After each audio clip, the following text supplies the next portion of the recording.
Muchísimas gracias. Buenos días y muchas gracias a todos los presentes por acompañarnos en esta mesa redonda sobre los puertos ante el desafío digital y las nuevas normativas medioambientales. Muchísimas gracias a la Liga Naval y al Clúster por la organización de este 6º Congreso Marítimo Nacional en un momento tan importante para un país como el nuestro, con claros intereses marítimo portuarios al ubicarse España en una península con dos archipiélagos y 2 ciudades marítimas también. Muchas gracias en particular a los miembros de la mesa que, aunque son todos bien conocidos de prácticamente todos los asistentes, me voy a permitir hacer una muy breve presentación. Tenemos a Álvaro Rodríguez da Pena, conocido de absolutamente todos, es doctor ingeniero de caminos, es un destacadísimo especialista internacional en materia portuaria y actualmente es presidente del ente público Puertos del Estado, entidad donde ha desarrollado una gran parte de su brillantísima carrera profesional en el ámbito portuario. Muchas gracias, Álvaro, por acompañarnos. Julio Carrasco, a continuación, Julio Carrasco Valdés, es presidente de PJ Carrasco, que es una empresa consignataria que tiene no muchos más, pero más de 130 años de actividad, fundamentalmente en Galicia, y además es presidente de la Asociación Española de Consignatarios de Buques, ASECOB, asociación desgajada en su día de ANESCO. Efectivamente. A continuación, no sabe lo que se pierden. Nos acompaña José Luis Romero, secretario general de la Asociación Nacional de Empresas Estibadoras y Centros Portuarios de Empleo. Es consultor de recursos humanos y ha ejercido durante más de 25 años como director de recursos humanos en diferentes empresas, El Corte Inglés, Sanitas, Iberia, Heineken España, y es un destacado profesor en materia de recursos humanos en escuelas de negocios. Carlos San Lorenzo es socio del muy prestigioso bufete Albors Galiano Portales.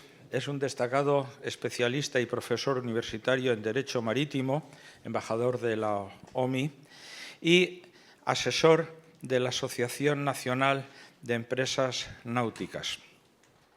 Pues con su permiso vamos a dar comienzo a esta mesa. Esta mesa que trata de 2 aspectos importantes, que es el nuevo mundo digital que se abre con el Internet de las cosas, con la inteligencia artificial, la próxima computación cuántica, los vehículos robotizados sin tripulación, todo ello bajo el paraguas de unas exigencias nuevas y potentísimas de energía. La computación cuántica va a requerir enormes cantidades de energía, mejor si es energía limpia, pero en todo caso la energía es el paraguas que está por encima de todo el sector marítimo portuario. La digitalización supone un planteamiento nuevo, pero al mismo tiempo plantea riesgos también nuevos, muy en particular el tema de la ciberseguridad. Esto nos enlaza también con la otra parte del título de la presentación, que es el tema medioambiental.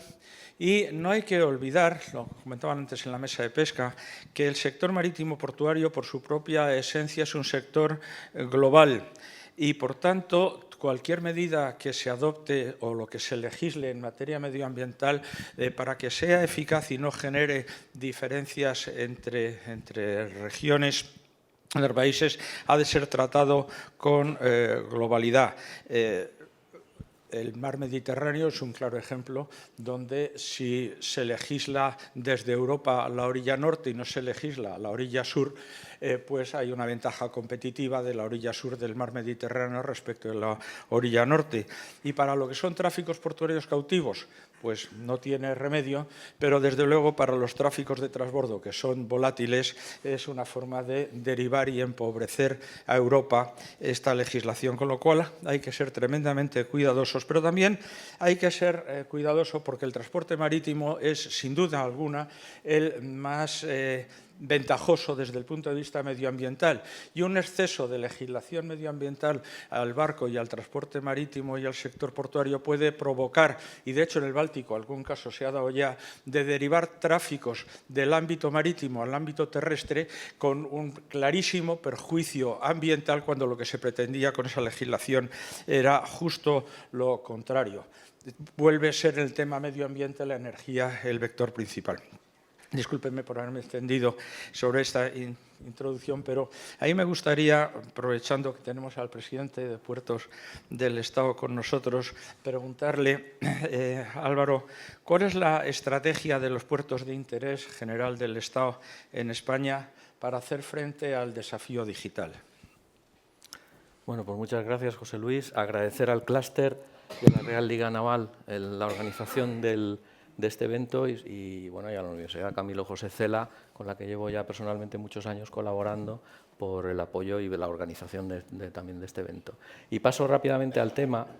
Nosotros tenemos un marco estratégico en el sistema portuario de interés general que viene a sustituir a otro que de hace ya más de 20 años.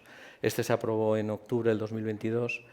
Y dentro de este marco estratégico, que de alguna manera envuelve las líneas de planificación de las autoridades portuarias, 28 autoridades portuarias, gestionando 46 puertos de interés general, hay una línea muy concreta de desarrollo digital. Entre las 16 líneas estratégicas hay una que tiene que ver con la digitalización, con carácter general.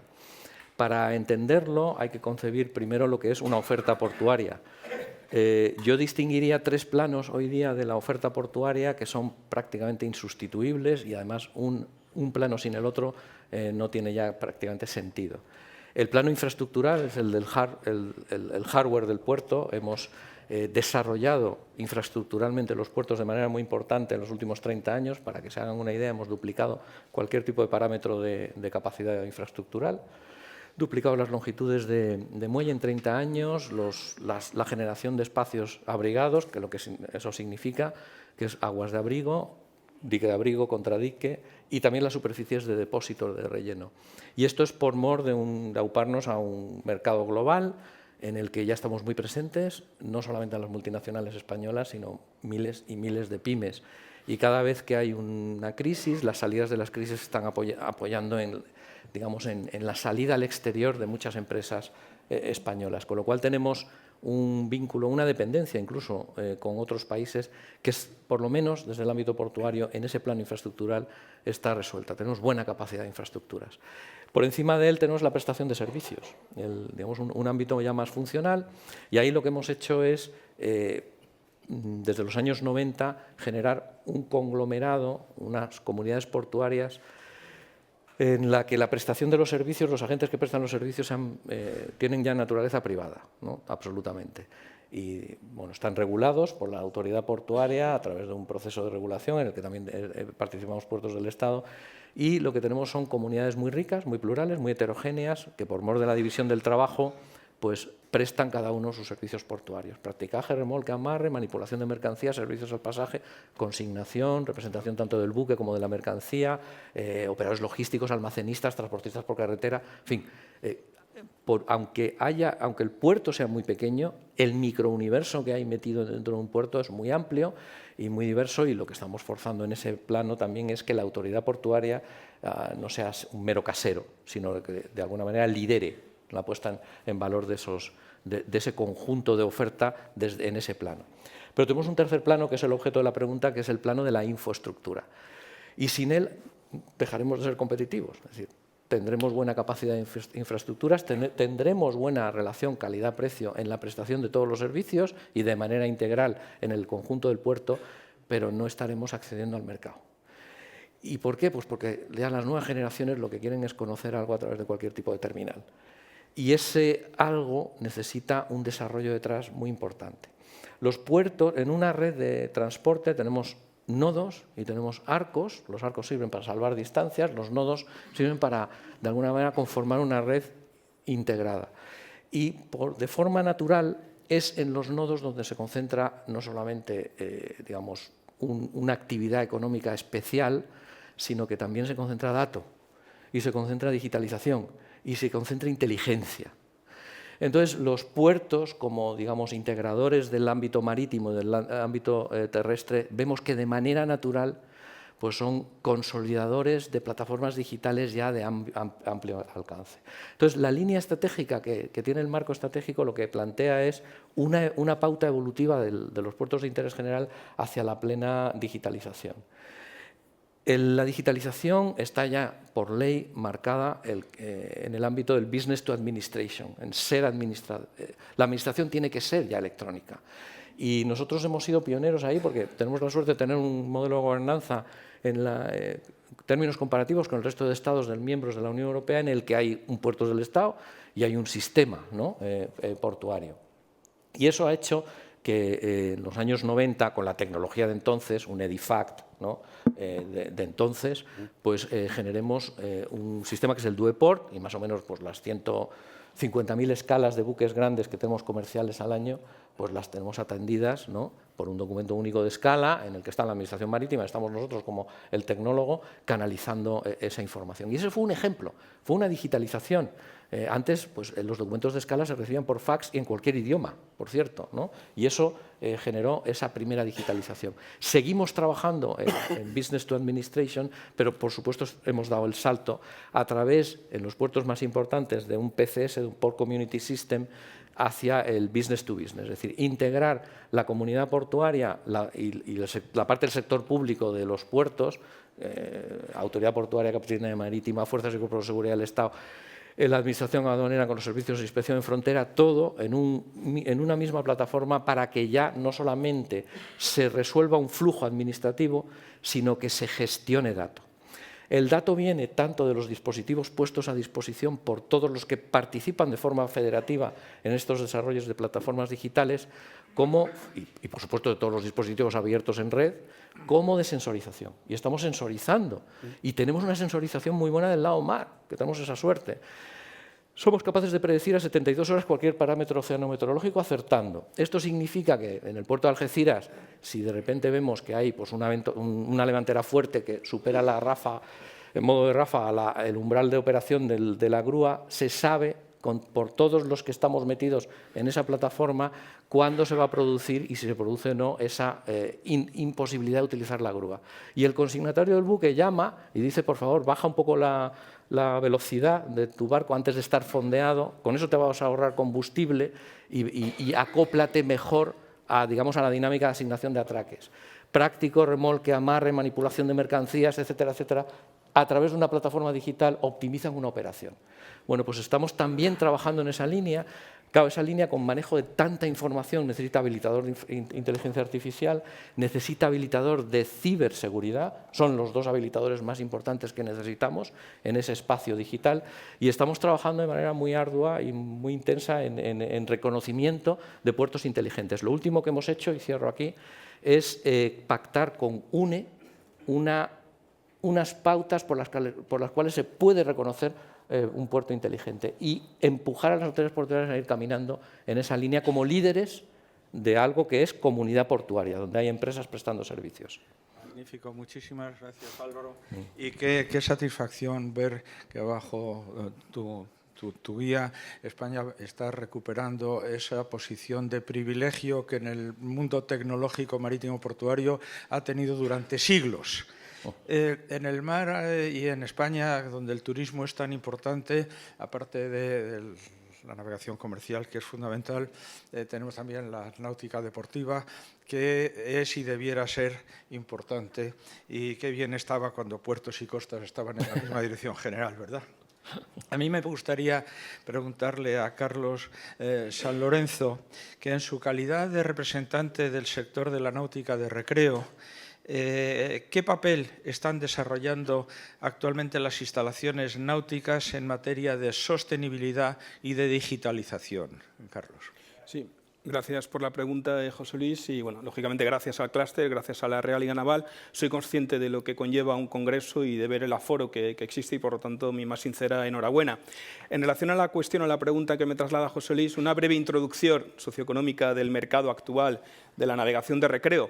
Aquí les he de trasladar que tenemos una flota viva real, una flota no censal registral, sino viva, de unas 230.000 embarcaciones aproximadamente. Tenemos una oferta de amarres de aproximadamente unos 125, 130.000 puestos de punto de amarre. Tenemos ratio de habitante por embarcación y ratio de embarcaciones por cada 100 kilómetros de costa muy inferiores a nuestros países vecinos. No me voy a centrar en datos concretos, pero les he de decir que nuestros países como Francia, Italia o Alemania nos multiplican por 5, por 6 o por 8 respectivamente. Tenemos un sector alcista, tenemos un sector en crecimiento, no en cuanto a la propiedad, pero sí en cuanto al uso náutico, y esto es claramente la tendencia que estamos viendo, y tenemos, salvo que el presidente de Puertos del Estado nos diga lo contrario, pero tenemos una política, estrategia en materia portuaria, pues restrictiva en cuanto a lo que es la ampliación el incremento de nuevas infraestructuras náutico-portuarias o incluso la ampliación de las ya existentes.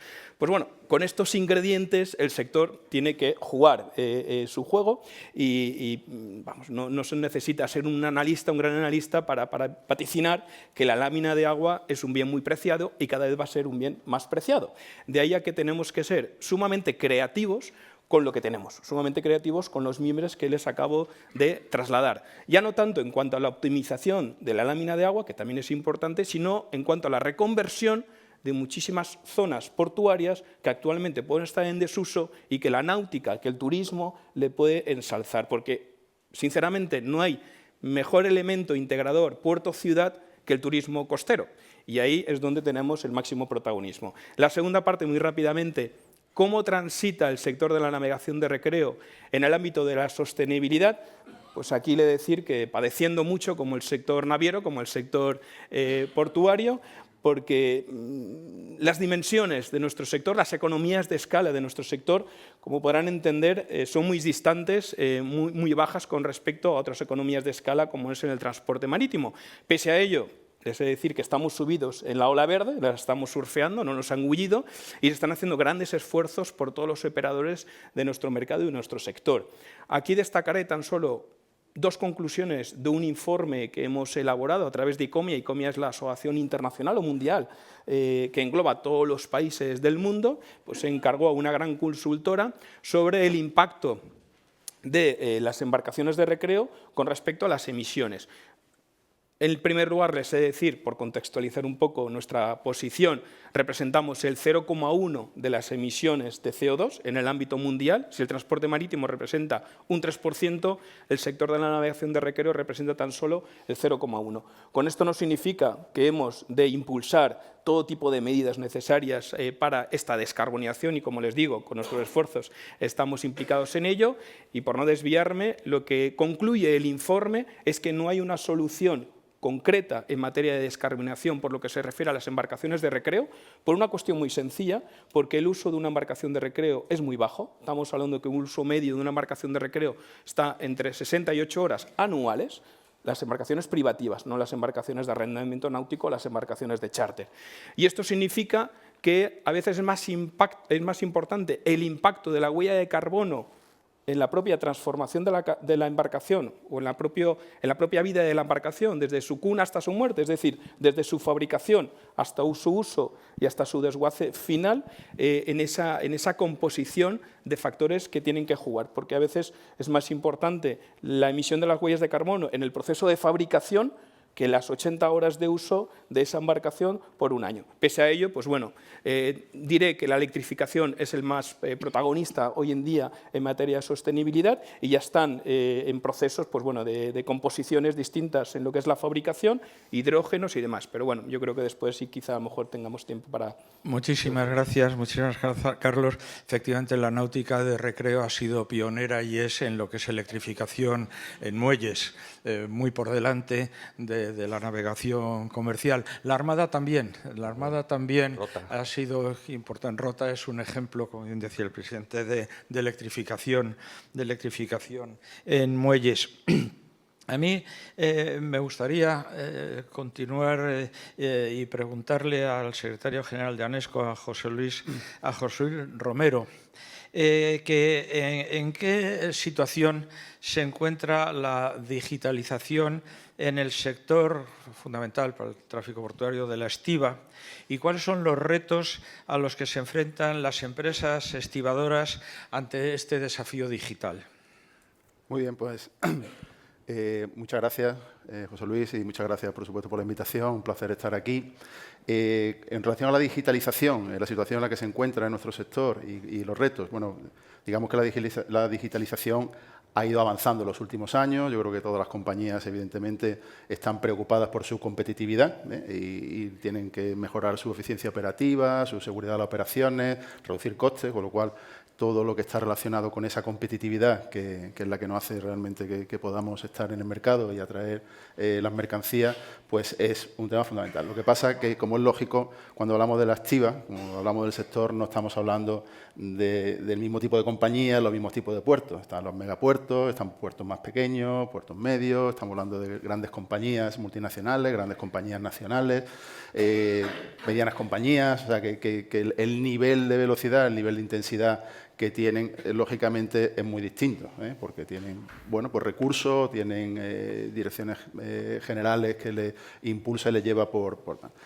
En tema de digitalización, digamos que no sé si se puede considerar estrictamente digitalización, nosotros sí lo consideramos, está fundamentalmente el tema de la automatización, ¿no? Pensamos que la automatización de operaciones, sobre todo de instalaciones, mejor dicho, pues es un tema clave, ¿no? Y ahí hay grandes proyectos que se han hecho y grandes proyectos que se esperan que se van a realizar, como puede ser la terminal norte de Valencia, donde llevan con la terminal automatizada, se está hablando incluso de Algeciras, la posibilidad también de una nueva terminal, ya con todo, digamos, con automatización de grúa, de equipamiento y donde, bueno, pues tiene un impacto en eso, en eficiencia en costes, en operación, en número de trabajadores, en costes en general.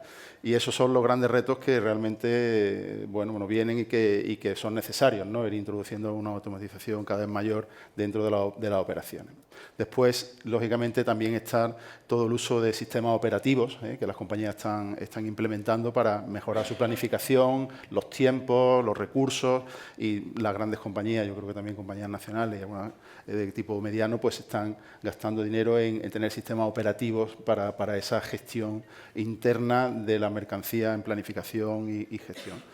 Y bueno, y después se está empezando a hablar también de sensores, de IoT, bueno, que están llegando y tal. Realmente no hay grandes innovaciones, por lo menos por ahora, en lo que respecta a la estiba, y donde se esperan realmente grandes avances es en automatización. ¿Qué retos tenemos? Bueno, al hablar de automatización, evidentemente, están los costes de la inversión, que son tremendos, ¿no? Se hablaba, creo que probablemente Álvaro lo sabe mejor, ¿no? Aparte del coste de lo que es la terminal, 1.000 millones se habla que MSC va a invertir en todo lo que es maquinaria, en Algeciras y La Verde se está hablando de 250 millones, o sea, todas estas inversiones pues requieren, lógicamente, plazos para poder amortizarlo, facilidades para poder implementar todas esas inversiones y realmente una legislación y un entorno que lo hagan realmente atractivo y que no se pierdan esas inversiones, ¿no? Porque hay riesgo de que se puedan ir a otros sitios y se está hablando de esos nuevos puertos que están creciendo fuera del territorio español, ¿no?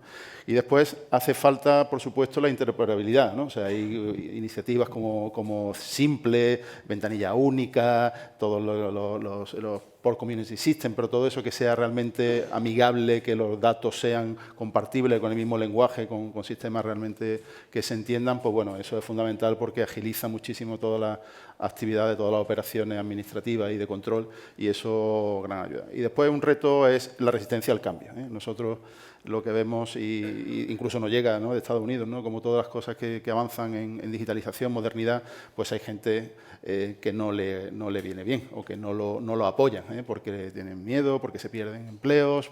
Entonces, bueno, ahí cuesta mucho al final llegar a acuerdos, convencer a partes implicadas para sacar esa inversión adelante, porque lógicamente hay una resistencia hasta cierto punto lógica, interesada, contra esas inversiones. Entonces, vencer esa resistencia al cambio, la interoperabilidad y bueno, cómo apoyar en general a todo el coste de la inversión, pues es fundamental. Muchísimas gracias, José Luis, por esta visión y este mensaje de integración de sistemas fundamental y que está en la ola de lo que toda Europa está intentando. A Julio Carrasco, presidente de ASECOP, me gustaría plantearle, en primer lugar, cómo se ve desde ASECOP, desde la Asociación Española de Consignatarios de Buques, el desafío digital. ¿Qué opinión le merece el desafío digital? Bueno, yo creo que el desafío digital no deja de ser un poco una revolución dentro de todo el sistema y de toda la sociedad, ¿no? Una cosa que empieza con la digitalización y la transmisión de datos, que se pasa a la transmisión de conceptos, de programas, y es difícil ver dónde va a acabar esto, la verdad. Si uno mira para adelante, estamos empezando a percibir lo que puede dar de sí el 6G, y después del 6G ya se está hablando, como decías tú, de la computación cuántica. A mí, yo tengo que decir que a mi edad eso me suena un poco a la guerra de las galaxias, pero bueno, yo espero que a mí ese último paso me pesque paseando por la playa con mis nietos en Villa García, que es donde estaré. En cualquier caso, es una cosa que nos va a exigir una actualización y una intensidad de educación y de evolución en todos los sectores realmente importante. Y que no queda más remedio que afrontar, porque las cosas van por ahí. No todos los aspectos son positivos, creo yo.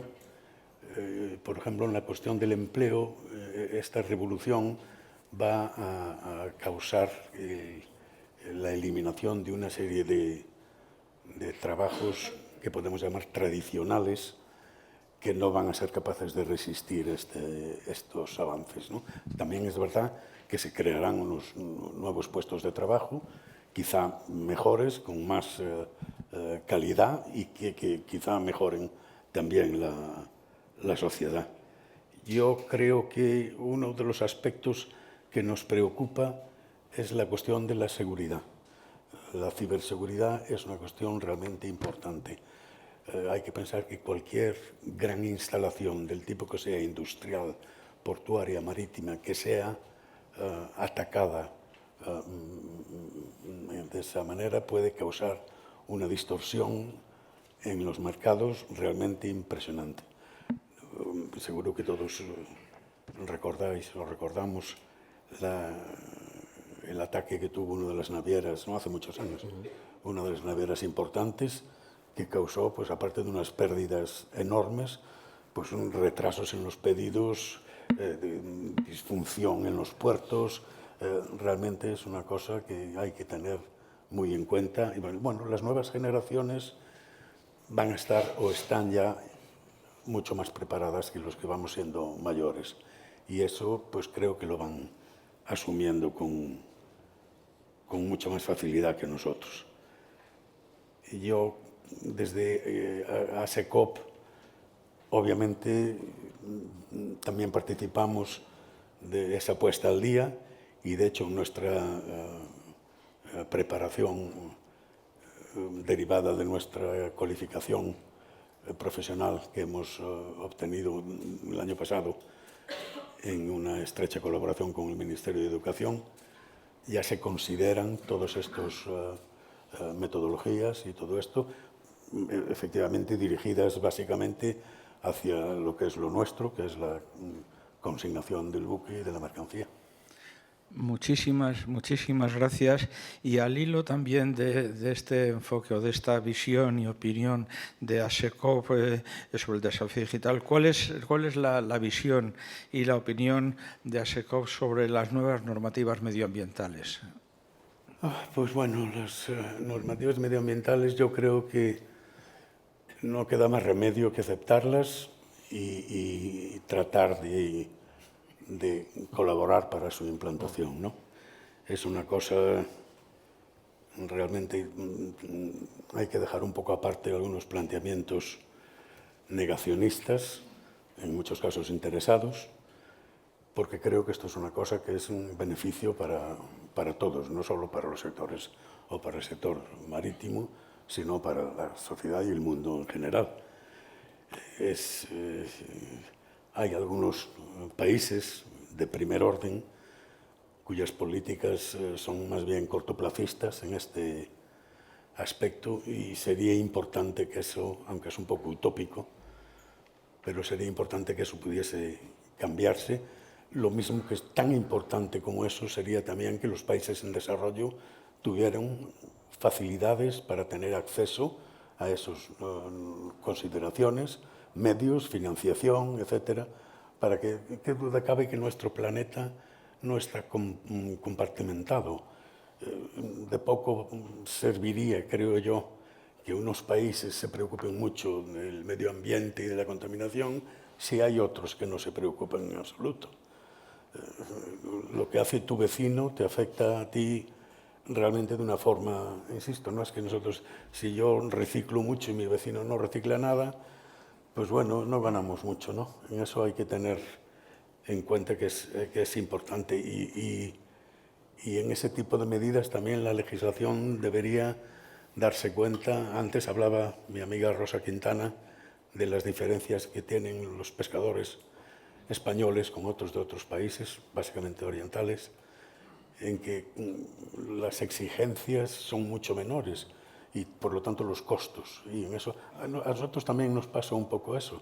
Hace poco hemos visto en un puerto en el sur de España, Algeciras, como una naviera de primer orden también se desviaba unos tráficos a los vecinos del norte de África, a Marruecos, a Tánger, en una palabra, porque efectivamente la nueva legislación europea de ETS pues hace que los barcos tengan unos costos en los puertos europeos que no tienen en otros puertos.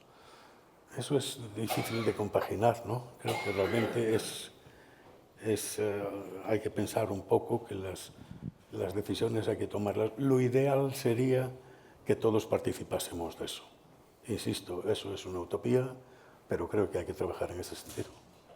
Muchísimas gracias, Julio. Efectivamente, el planeta es único y el océano, que ocupa los 3/4 partes del planeta, solo admite un tratamiento global, únicamente. Continuando con esta presentación, me gustaría preguntarle a José Luis Romero, ¿cuál es, en su opinión, el impacto de las nuevas normativas ambientales en las terminales portuarias y cuáles son las necesidades de las empresas estibadoras ante esta normativa ambiental que padecemos? Eso de que padecemos suena muy bien. La verdad es que no sabemos si es un padecimiento. Hay que tener cuidado con lo que uno dice porque, claro, enseguida la acusan de negacionista, ¿no? Pero hay que tener cuidado. Decíamos, a ver, morderme la lengua hasta que me envenene, ¿no? Pero realmente, vamos a ver, todas estas normativas ambientales, que yo creo que son muy bien intencionadas, evidentemente, están puestas con voluntad de favorecer al planeta, al clima, y nadie lo niega, ¿no? De la problemática que hay.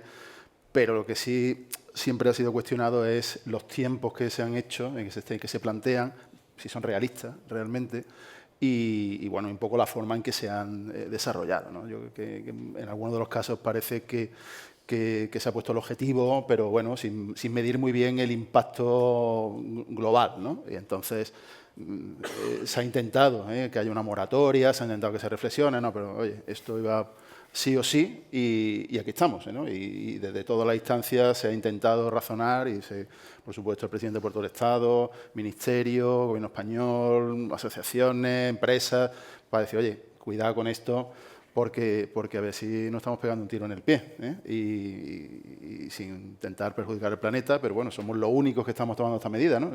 También es sorprendente que ni siquiera el IMO ni nadie haga nada, ¿no? Y seamos nosotros los que hemos dicho, como Don Quijote, venga, vamos para adelante.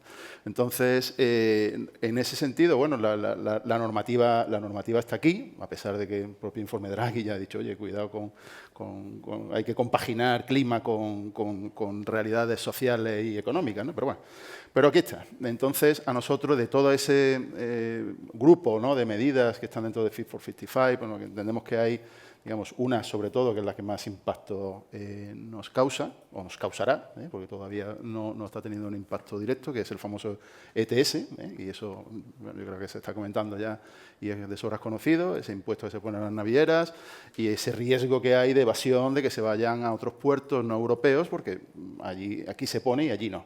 Y estamos hablando de 14 kilómetros, estamos hablando de Futuronador, estamos hablando de Port Said, estamos hablando de tal. Entonces, la realidad es que eso pues, va a tener previsiblemente un impacto.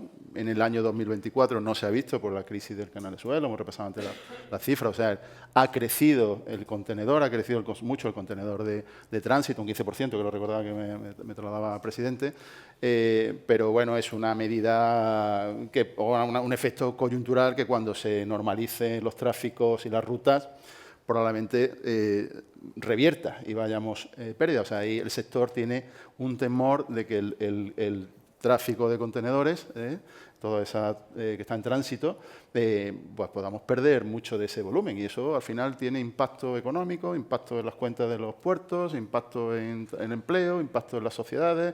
O sea, Algeciras, el 90% son contenedores y no sé si el 80% son de tránsito, para un puerto como Algeciras entonces tiene mucho impacto y eso pues hay que seguir insistiendo y nosotros sabemos y nosotros a través de FIPOR y sé que el Puerto del Estado y todo el Gobierno está insistiendo en que esto hay que monitorizarlo, hay que hacer un seguimiento, hay que ver los nuevos puertos que se declaran puertos vecinos. Yo creo que dijimos que faltaban puertos vecinos que no se han incluido, son vecinos pero no nos han considerado como tales y hay que seguir insistiendo en eso. Después sería bueno conocer la información realmente del impacto que está teniendo en recaudación. Decir, oye, por supuesto, cuando veamos se normalicen los tráficos, si realmente se está perdiendo o no se está perdiendo, a lo mejor no hemos puesto, como se dice, hemos puesto la venda antes de la pedrada, ¿no? Pero probablemente no. O sea, la gente se piensa que realmente es algo que va a ocurrir. Entonces, saber realmente, bueno, pues cómo está operando, saber lo que se está recaudando y, por supuesto, porque hablaba de una recaudación que para el año 26 decían que iba a ser en Europa de 8.500 millones, una cosa así, 3.600 iba en primer año, o sea, iba a ir creciendo, o sea, que estamos hablando de mucho dinero y ese dinero, en teoría, tiene que estar dedicado a transición ecológica. Entonces, decir, señores, ahí hay un dinero, que a ver si ese dinero, porque el dinero es muy goloso y hay muchas manos allí que quieren coger parte de la tarta y no se va a dedicar a lo que se tiene que dedicar. Entonces, el tener esa tal, y entre todos, que conseguir que realmente ese impuesto, pues la recaudación vaya donde tiene que ir, o por lo menos a gran parte, pues yo creo que eso es uno de los grandes retos. Y si me permitís, ya muy brevemente, el otro impacto que tiene es la necesidad, obligación que vamos a tener de transformar toda la maquinaria, todas las grúas, todo el equipamiento con uso eléctrico o de energías verdes, que eso evidentemente pues tiene también un coste y un impacto tremendo, porque claro, cualquier maquinaria ecológica, si me permitís la expresión, cuesta como 3 veces lo que es una normal, una tradicional. Entonces, primero, que no hay seguridad por ahora de que todas esas nuevas instalaciones funcionen, no tienen el mismo rendimiento porque todavía no tienen la tecnología suficiente y bueno, y tiene una necesidad de inversión muy grande. Entonces, oiga, ese dinero que está recaudado del ETS, coño, inviértase en estos temas o hagamos un PER o hagamos algo, ¿no? O sea, el sector va a necesitar ayuda para poder abordar realmente esa transformación de todo el equipamiento que tenemos los muelles para poder realmente ir en esta línea de transición ecológica que aquí está y no sabemos si por mucho tiempo o para siempre, pero mientras esté pues tenemos que abordarla.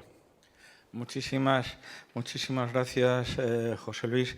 Y al hilo de lo que estás contando del ETS, del Emissions Trading System, me gustaría preguntarle a Carlos San Lorenzo, en su opinión, ¿cuáles serán las consecuencias y el impacto que tendrá el sistema de comercio de emisiones de la Unión Europea al que se refería José Luis, el denominado UETS, es decir, el Emission Trading System, en la contratación marítima? Carlos.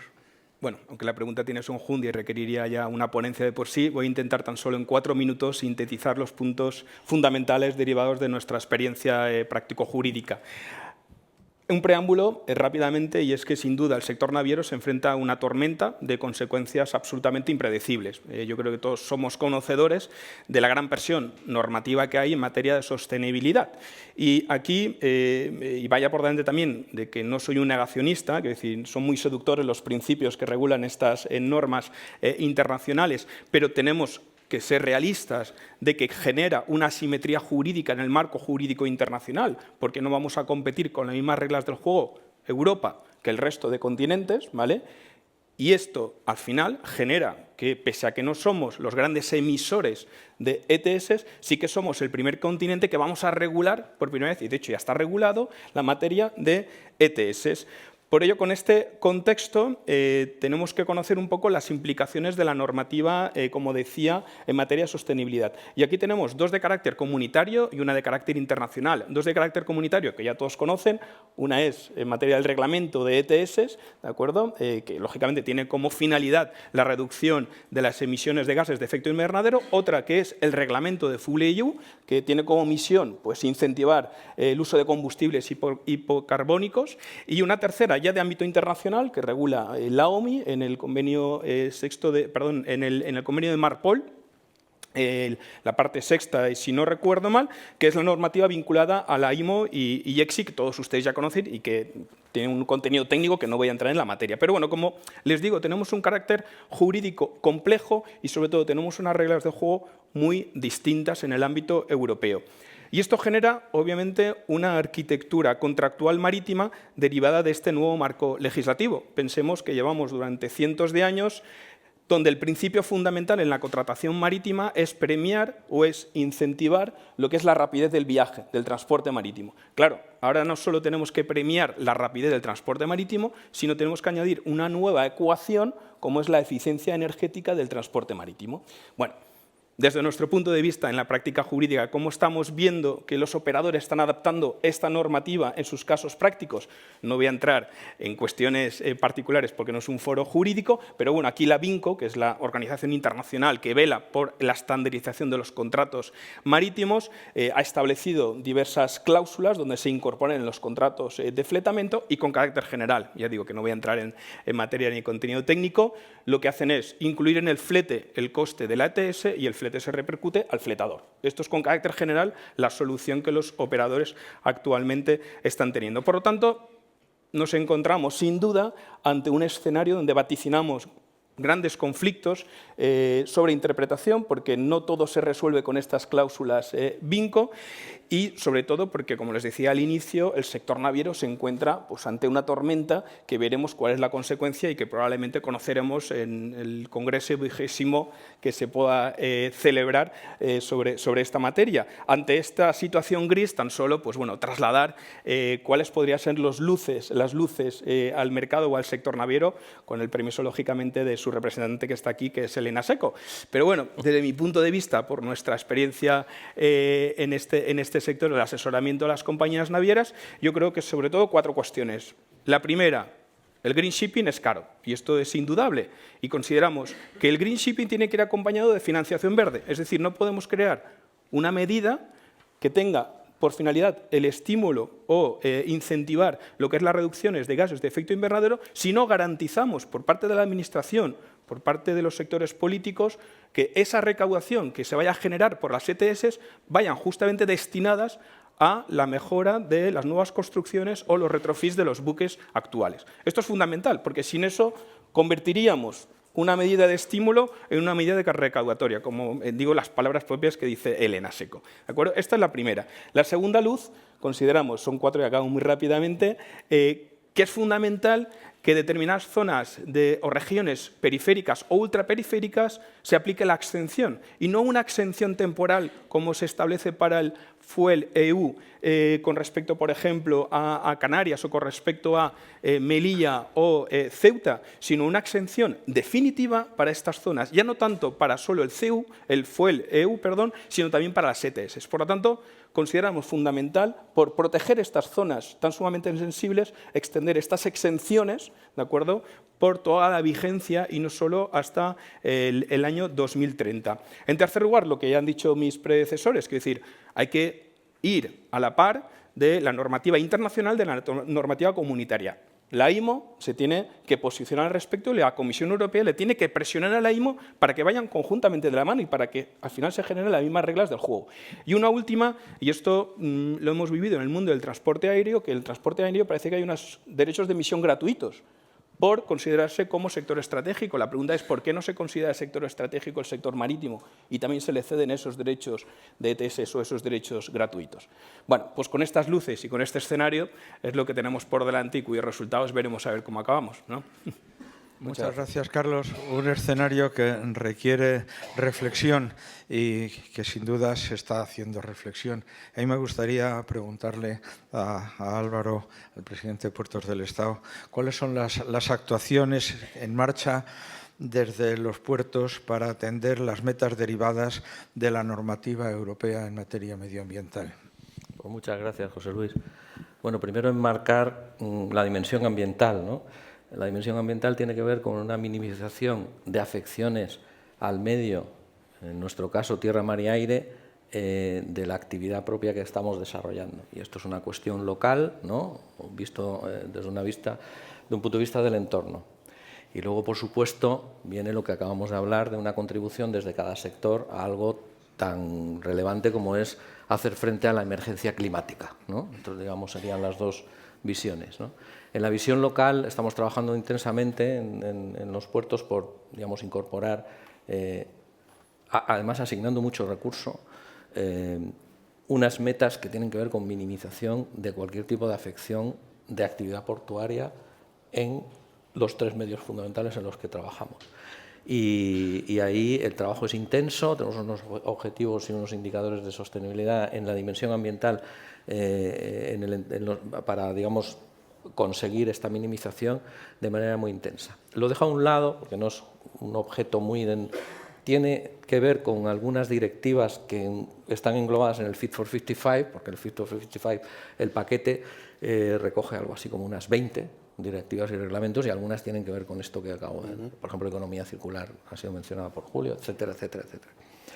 Vamos a la parte de cómo nos enfrentamos a la emergencia climática. Aquí también hay 2 lecturas que también me gustaría compartir. Una es que antes me refería a cómo medimos los parámetros oceanometeorológicos en el entorno marino, que nosotros somos líderes en Europa, tenemos una red desde los años 80 midiendo de todo, ¿no?, altura de ola direccional, corriente superficial, temperatura superficial, todo tipo de cosas. Nos anidamos en el modelo de vientos de AEMET y tenemos un proceso de predicción de esos parámetros ya bastante afinado. Desde los años 80 estamos detectando 2 cosas. Una elevación del nivel medio del mar, esto es una realidad, limpiando de variabilidad las medidas de los mareógrafos. Lo vemos muy imputable al deshielo de la banquisa ártica en nuestro caso, ¿no?, pero bueno, es una realidad. Y la segunda es que batimos cada 2 o 3 años los récords en cualquiera de los parámetros, es decir, altura de ola máxima o significante. La significante la acabamos de batir ahora en la boya de Langosteira, pero bueno, da igual, cada 2 o 3 años. Es decir, que tenemos que rehacer los extremales, no solamente para un tema de explotación portuaria, sino para diseño de las infraestructuras. Esto nos obliga a mirar hacia una cosa que es la adaptación a un escenario que nos viene. Y es que nos viene, no es una cosa que podamos ahora parar, ¿no? Entonces, tenemos que trabajar en adaptarnos a escenarios a futuro, que es mayor nivel del mar, con mareas más vivas y con una virulencia mayor de los temporales.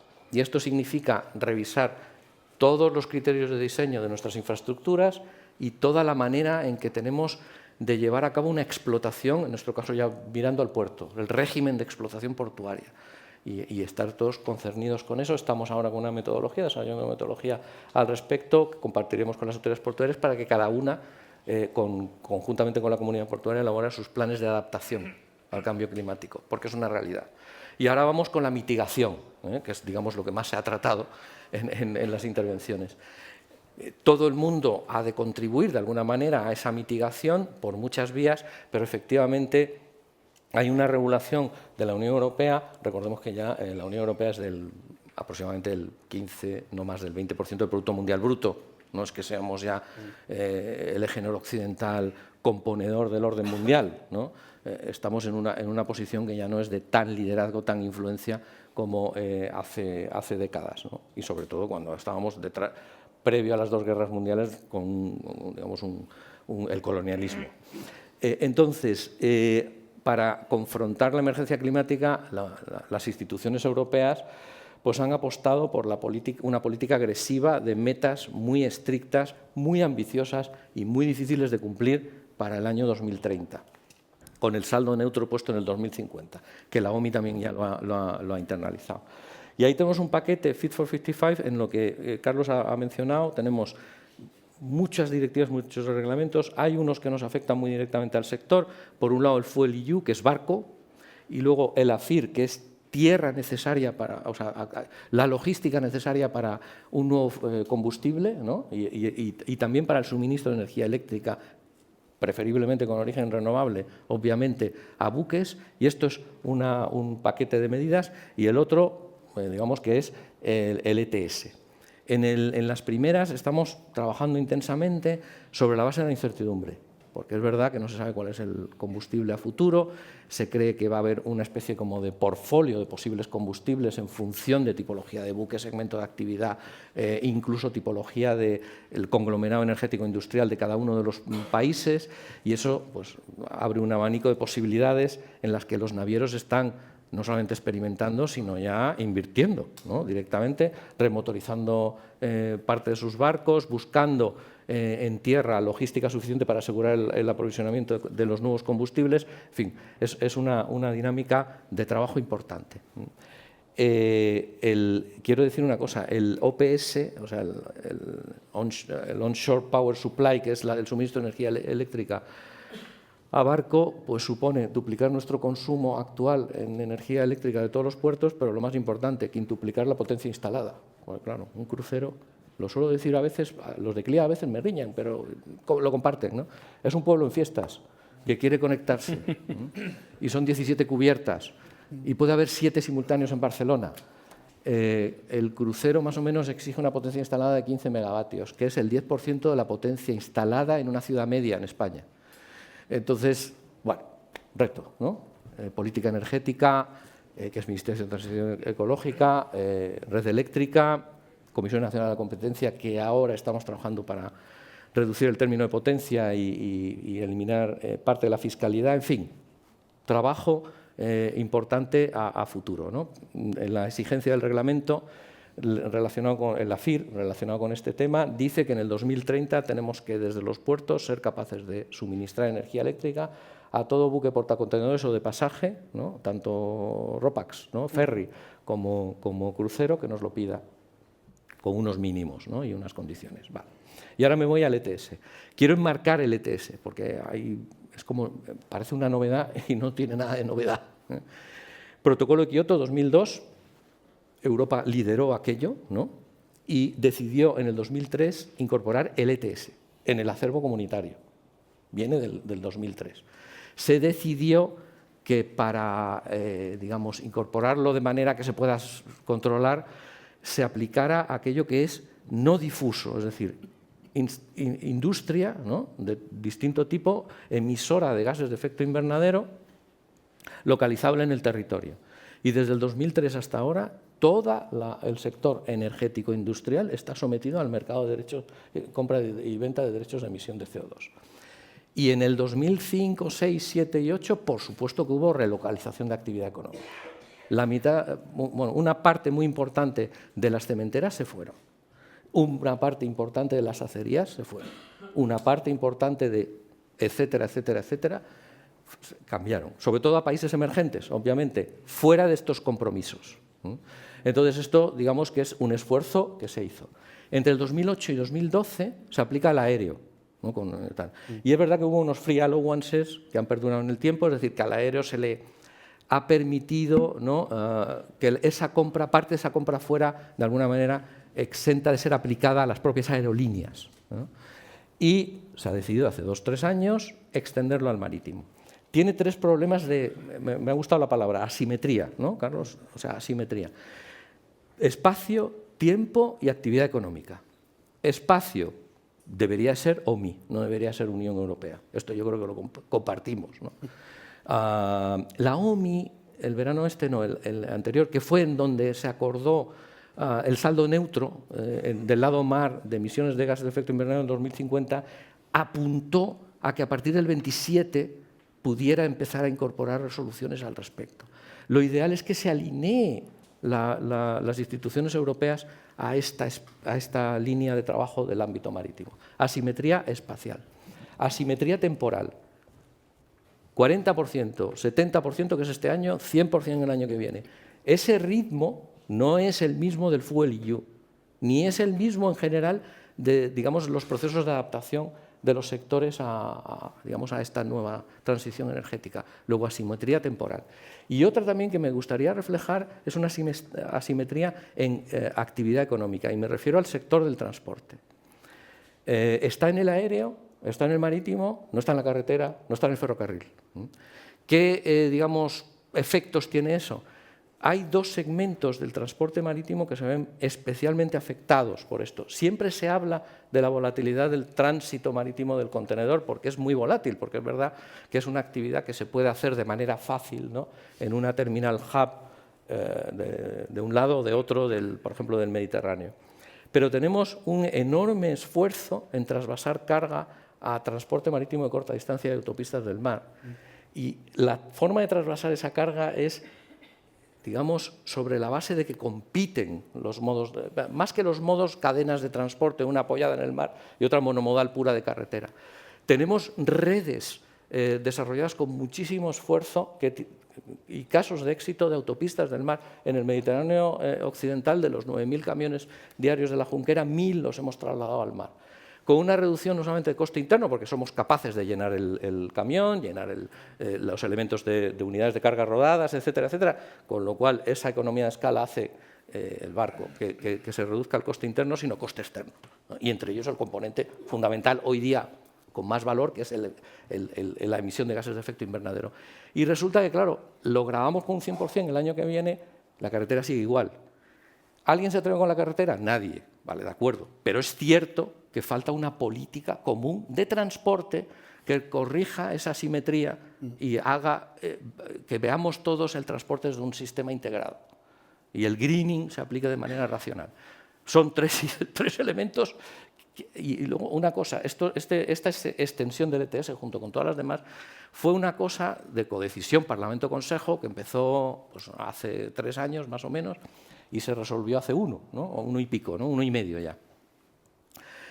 El único Estado miembro de la Unión Europea que estuvo protestando con una especie de pancarta, tanto del Parlamento Europeo como en las reuniones del Consejo, fue España. Ninguno más. Varias razones hay detrás. Una, se dirimió todo esto por los órganos ambientales, no por los órganos relacionados con la movilidad. Es decir, que el ponente fue DG Clima, no fue DG Move, que básicamente no existió, y los estados, los ponentes y los discursores eran los órganos ambientales. Con lo cual faltó un poquito, yo entiendo, de comunicación entre ambos para analizar los efectos. Y a posteriori, ya una vez aprobada, hay de repente una reacción de una naviera que ya podían haber actuado en esa época, porque el lobby europeo es muy importante y no se actuó, ¿no? Una naviera de las grandes, ¿no? Sino a posteriori, que pudo movilizar algún Estado y hoy día hemos aprovechado que hay Estados ya, digamos, metidos en la dinámica de pedir lo que ha dicho Carlos, ¿no? Es decir, unas exenciones, ampliar las exenciones, hacer un stop the clock para repensar, ¿no? Alinearnos con la OMI, etcétera, etcétera. Pero es un problema que tenemos real a fecha de hoy y lo que estamos haciendo es montando una dinámica de observar no solamente cambios de líneas, sino cambio de decisión de inversión. Esto es OPEX y es CAPEX. Esto lo compartimos muy claramente y ahí estamos trabajando, perdonar. Muchísimas gracias, Álvaro. Y bueno, es tranquilizador ver que por lo menos la preocupación está encima de la mesa y que las autoridades competentes en todos los sentidos están reflexionando sobre algo tan importante. Según el programa, toca abrir unos minutos breves de coloquio, así que queda abierto el periodo para que cualquier persona de la sala plantee no una ponencia, sino una pregunta, y cuanto más breve y concreta, mejor. A ver. Una pregunta así un poquito provocadora. ¿Esto último que has dicho, el Ministerio de Transición Ecológica también mantenía esa posición? De inicio sí, porque de inicio pesa ese objetivo tan ambicioso, ¿no?, del Fit for 55. Era como el gran compromiso de la Unión Europea. De hecho, eclipsó cualquier otro tipo de política sectorial, hasta el punto de que ralentizó, por ejemplo, en transporte, que es lo que conozco, ¿no?, el DigiMove. Pues libro blanco del 2001, del 2010, bueno, del 92, 2001 y 2010. Ya no ha habido ninguno más. Es decir, ha eclipsado, ¿no?, digamos, las políticas sectoriales, porque la Comisión Europea, digamos, tiene como dos funciones. Una, marcar política sectorial a través de lo que sea, libro verde, blanco, comunicaciones, etcétera, y ser ponente de las normativas, ¿no?, o sea, de reglamento y directiva. Y bueno, todos los esfuerzos han ido orientados a esa vía ambiental. Y esa vía ambiental lo que ha hecho, desde mi punto de vista, es cegar un poquito las visiones de efectos, ¿no?, sobre el resto de distintas actividades económicas, cegarlos, ¿no? Y lo que estamos haciendo ahora es tratar de volver a reequilibrar la visión completa económica de dónde estamos, ¿no?, desde la Unión Europea. Y es verdad que ha pesado mucho el órgano ambiental. Nosotros, por fortuna, pudimos, a la hora de ejercer esas protestas, ¿no?, durante el proceso de codecisión, coordinarnos con Transición Ecológica. Fundamentalmente esto se radica en la Oficina de Cambio Climático, ¿no?, para que, por lo menos, nos permitan, porque como lo llevan ellos directamente, nos permitan hacer interlocución con el Parlamento Europeo y con el Consejo Europeo para hacer manifestar todas estas amenazas que hemos contado. Y eso sí se pudo hacer. Pero claro, un país dentro de 27 no puede conseguir nada. Necesitaríamos ahí unas alianzas muy fuertes, sobre todo de los que tienen más peso, ¿no? Como bien conoces, Javier, porque en tu sector estos temas son muy, muy trabajados. Pues muchísimas gracias. Y después de esta interesantísima visión sobre el sector, solo cabe dar las gracias a los ponentes y a los participantes por su presencia. Muchísimas gracias.